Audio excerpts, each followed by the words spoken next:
বাঙালিদের তাঁবুগুলো দেখাচ্ছি। বাঙালিদের তাঁবুগুলো এগুলো সব বাঙালিদের তাঁবু।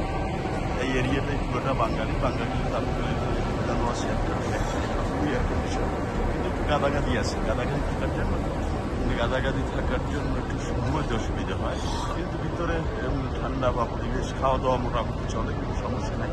এই সমস্ত এরিয়াটাই ভিতরে বাঙালি। আমি এখন একটা রাস্তার ভিতর দিয়ে ছোটো পথে যাবো বাঙালি তাঁবুদের দেখানোর জন্য। এই হলো সব বাঙালিদের তাঁবুগুলো মিনাতে অবস্থিত। এখানে আমরা 3টা থেকে পর্যন্ত রাত্রি যাপন করেছি। আজকে হলো লাস্ট দিন। এরপরে আমরা চলে যাবো এখানে মহিলাদের তাঁবু, এই পাশে এইটা পুরুষদের তাঁবু, অন্য একটা গ্রুপে এই যে বহুলে বাঙালি মহিলা। আর এই হলো কেরামতিয়া 48 তাঁবু। এখানে বাঙালিরা থাকেন, বিভিন্ন এজেন্সির মাধ্যমে তারা আসছে। এখানে কবুল হোসেন জান্নাত লেখাটা শুধু হজের মাবরুর, কবুল হজের বিনিময় নিশ্চিত জান্নাত, ওয়াইয়ার ট্রাভেলসের তাঁবু। এভাবে বিভিন্ন ধরনের তাঁবু আছে। আমরা যে এজেন্সির মাধ্যমে আসছি ওই এজেন্সিটা অনেক বড়, ওদের 1200 হাজি এসেছে এখানে। অনেকগুলো তাদের তাঁবু আছে, 12টা-13টা তাঁবু। তো এরপরে এই যে সামনে যত তাঁবু দেখা যাচ্ছে সবগুলোই বাঙালিদের তাঁবু, সবগুলোই বাংলাদেশিদের তাঁবু এবং পাকিস্তানিদের, ইন্ডিয়ানদের এগুলো তাঁবু আছে। ওইটা এখন ঘুমাচ্ছে। এখানে চায়ের ব্যবস্থা আছে, এখানে চা মাঝে মাঝে আসে, মাঝে মাঝে চলে যায়, সবসময় থাকে না। এখন চা নাই তো। আর এখানে বাঙালিদের জন্য গোসলের ব্যবস্থা আছে বাথরুমের ভিতরে। এই খুব গাদাগাদি হয়, অনেক লোকজন এখানে আসে, সবসময় ভিড় থাকে, সবসময় লাইন থাকে। আমি এটা আগেও একবার দেখিয়েছি। এইভাবে সবাই একটা টয়লেটের জন্য কমপক্ষে 4-5 জন লাইনে দাঁড়িয়ে থাকে। উঁচু করার জায়গাও কম। তো বাহিরে একটু দূরে বেশ বড় একটা দোতলা বিল্ডিং আছে, ওখানে বেশ ভিড় কম।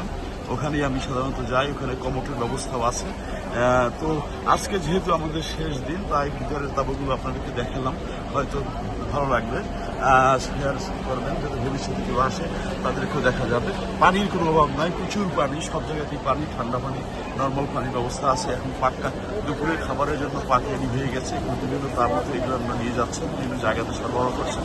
এখানে পাকের মেইন ব্যবস্থা আছে, সব কোম্পানি এইখানে পাক করে, বিভিন্ন কোম্পানির মাধ্যমে তারা ক্যাটারিং সার্ভিস দিয়ে করে। ক্যাটারিং সার্ভিসের মাধ্যমে এই কিলোমিটার স্লো আরাম ওইখানটা কন্ট্রোল করে সব কিছু সুন্দর চলছে। কিন্তু এইগুলো মেইন কিচেন, এই কিচেনে বিভিন্ন ধরনের ওই যে বিরিয়ানি পাক করা হচ্ছে, চিকেন বিরিয়ানি খুবই মজাদার। তারা ভালো ভালো খাবার তৈরি করে, ওটা কিছু হবে ওই যে বড় ব্যাগের ভিতরে চিকেন বিরিয়ানি পাক করছে।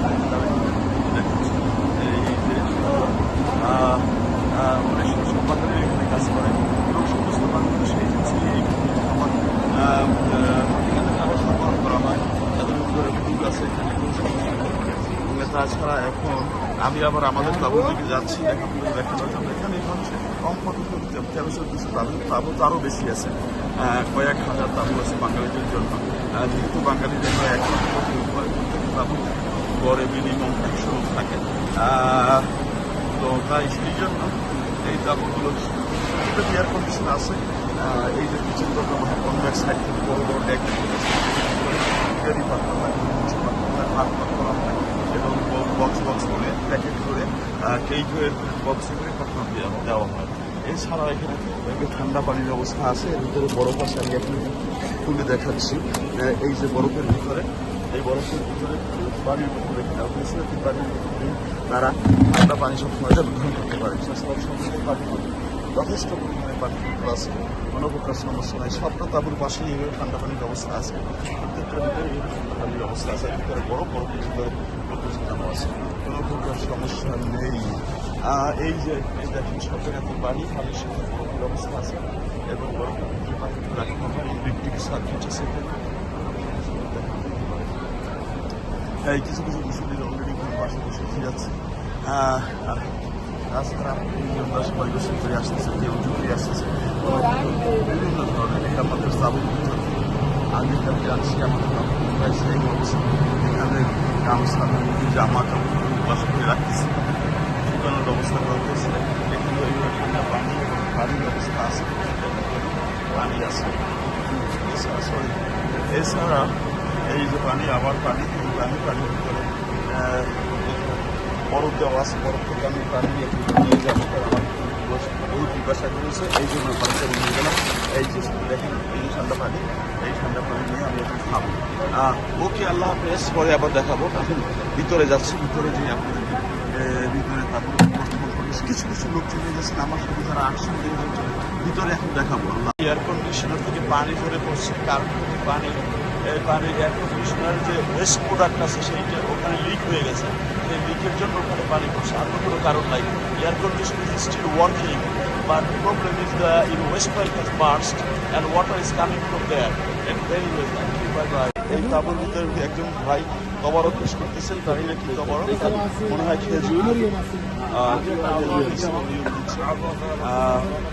ওই আমাদের বেড, এই কিন্তু আমার বেড, ডাবল আছে, পিলো আছে। উনি দুইজন চলে গেছে অলরেডি, তারা অলরেডি মক্কায়। আমি যেমন তাদেরকে বলছিলাম যে আমি তাদের সাথে যাই না, এই কারণে যাই না যে তাহলে গেলে পরে লাস্ট পাথর নিক্ষেপ করা হবে, সেই পাথরটা সূর্য হেলান দেওয়ার পরই দেওয়ালি প্রয়োজন, সেই জন্য। কিন্তু আমি হুজুরকে জিজ্ঞেস করেছিলাম, উনি বলেছেন যদি কিনা সূর্য হেলান দেওয়ার আগে করা না হয় তাহলে সুন্নতের বরখলাপ করা হবে, সেই জন্য থেকে গেছি। এখানে এই তাবুতে আমি আছি গত 3 দিন যাবৎ, খুবই সুন্দরভাবে চলতেছে, কোনো সমস্যা নাই। পানি আছে, খাবার দাবার যথেষ্ট আছে, শুধু ঘুমানোর জন্য একটু চাপাচুপা, তাতে সমস্যা হয় না। ফুল এয়ার কন্ডিশন কাজ করতেছে। এই যে আমার ভাই আমার পাশে আছেন, উনি বরিশালের লোক মনে হয়, জানি না।